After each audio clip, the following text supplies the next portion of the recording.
Hello, welcome to this Computer Weekly video. I'm Brian Glick, I'm the Editor-in-Chief of Computer Weekly.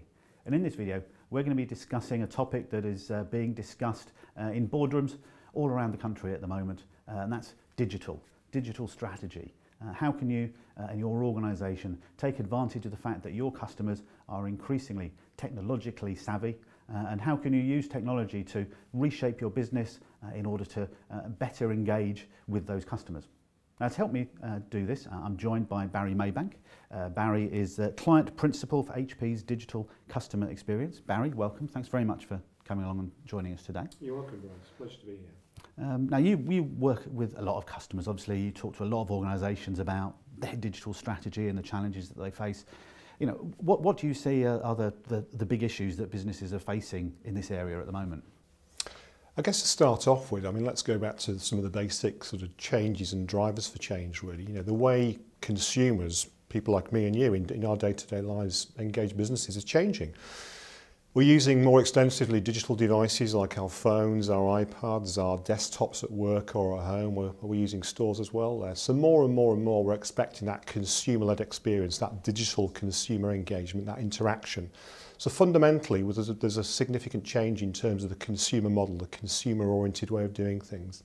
When I say consumer here, I'm talking about consumer in the workplace, so an employee in a business model. I'm talking about consumer in a retail sense, where we're procuring, purchasing, self-caring for services.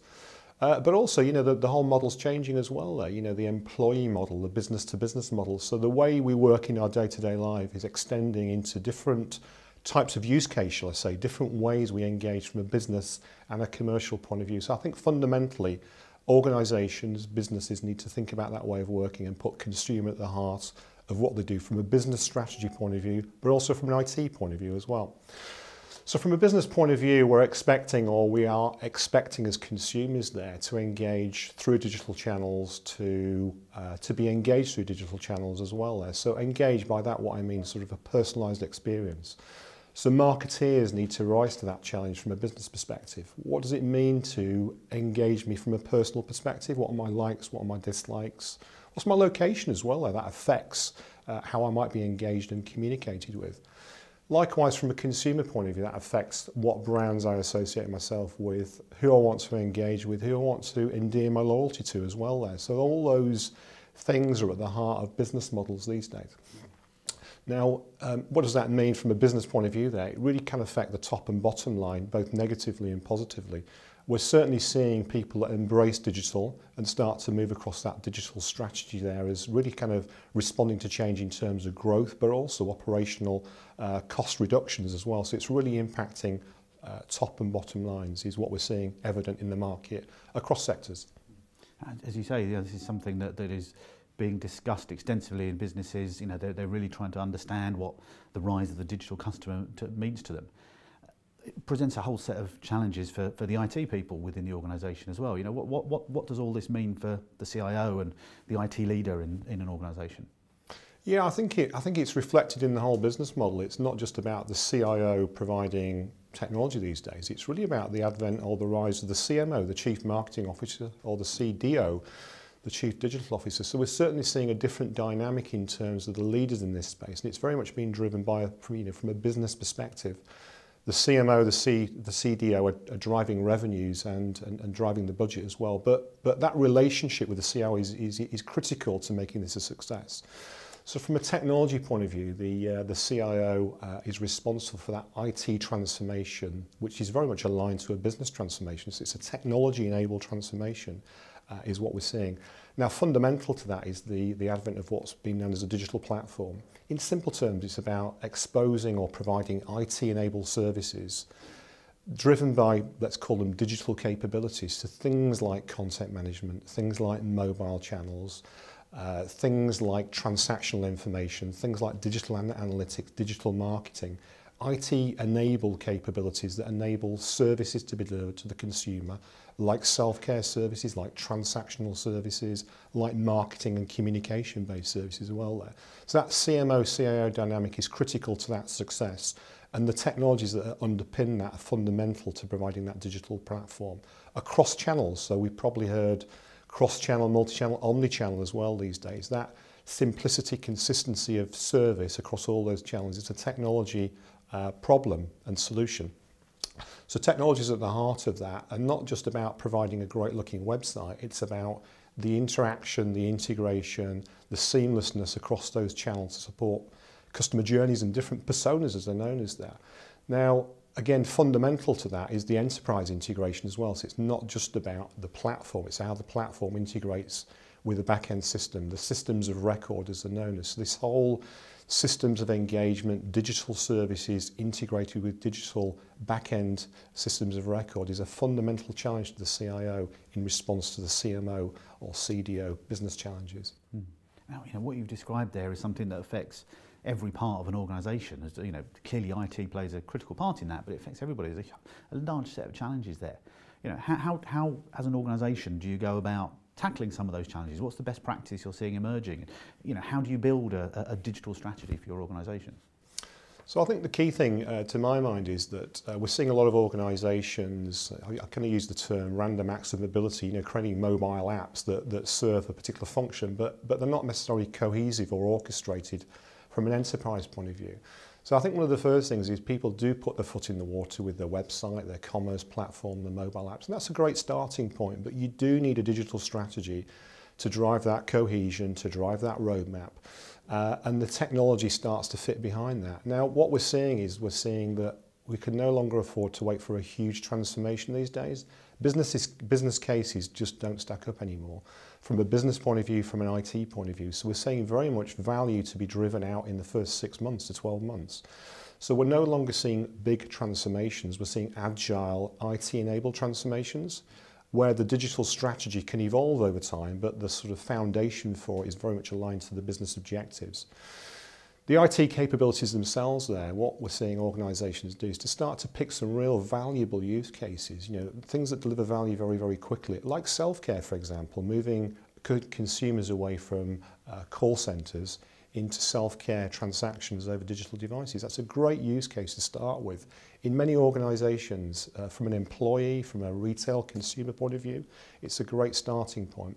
Quite easy or relatively easy to get started as well. You can start to integrate your back-end systems to support some of those transactions. But from an IT point of view, one of the key things we're finding is that deliver capability early, put power in the hands of the business. We're seeing a way of decoupling IT from business change.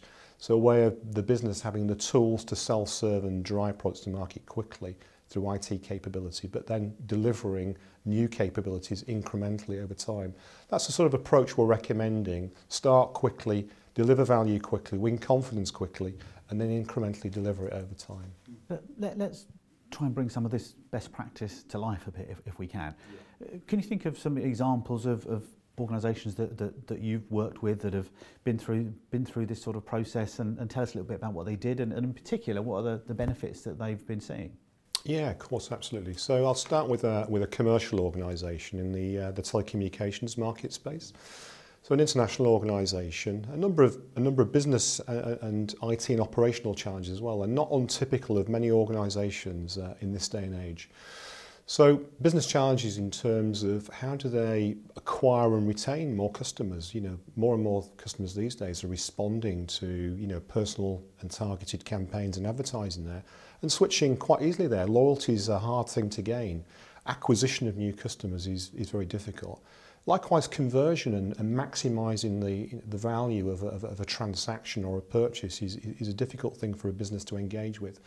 So like many organisations, they face challenges across those broad areas. Also operational costs as well. You can't continue to invest in IT without the real benefits, so operational expenditure needs to be driven down as well. So some of the considerations and some of the approaches they took was to start off with very much an agile-led approach, very much a business IT, close collaboration, delivering value early. And I mentioned that previously as well, picking the real valuable use cases, things that could be delivered early. That was one of the key things that they did, and the key things that I guess started to set them on the road for success. Another key thing was thinking about this long term. It's not a short-term play, it's a long-term play. So getting real buy-in from the stakeholders that this is a long road. There are significant challenges. They're already a bricks and mortar organisation. So things like integration, things like security, Things like scalability of infrastructure, lots of data to deal with. How do you exploit that data and maximise that data? Well, first of all, you've got to be able to handle it, store it and do things with it there. So there's a number of challenges across the board that they had to think about. Now, I think a key thing around this one is separation of concerns, the ability to be able to separate the quick wins from the longer term aims. Integration was at the heart of that, middleware integration. So thinking about how these systems of engagement, these mobile channels could be delivered consistently whilst integrating with a back-end system. So integration was a real, let's call it separation of concern from a channel perspective to a back-end perspective to an integrating other business perspectives. So thinking about an integration strategy and approach that would support that transformation and change was also a key part of it. Now, along the way, we were working with the organisation and we developed with them an agile methodology. So a delivery methodology that enabled them to start to turn around and make changes very, very quickly. So it's not a case of you set your strategy, you set your stall out and that you'll continue on that without any deviation. Things will change along the way and things will have to be adapted along the way. So a whole agile practice in terms of how IT and business deliver change out to the marketplace to enable the business to launch new products was fundamental. So we adopted a process based on an agile methodology called Scrum to do that and to support that. And what that meant was that we could actually deliver change to the business in cycles of 4 to 6 weeks rather than 3 to 4 months a year. Again, a fundamental part of this is about responding to change, delivering quickly and being very, very responsive to market dynamics. So I think all those things are key to a successful strategy and a successful implementation. There's clearly a lot to think about when you're going through this sort of process, and as you said, think long term as well as short term. Mm-hmm. But for an organisation that perhaps is at the early stages of their digital journey now and are thinking about what strategy they need to put together, if there was, one or two things that you would say to them as particular pieces of advice that they need to really bear in mind at that early stage, what do you think they might be? I think there's a few things there. I'll look at that from an experience, a business and an IT perspective. You need to bring all those things to bear. You can't just throw technology at it. Buy a technology, buy some licenses, maybe a commerce platform or a portal and think it's all going to work because it won't do.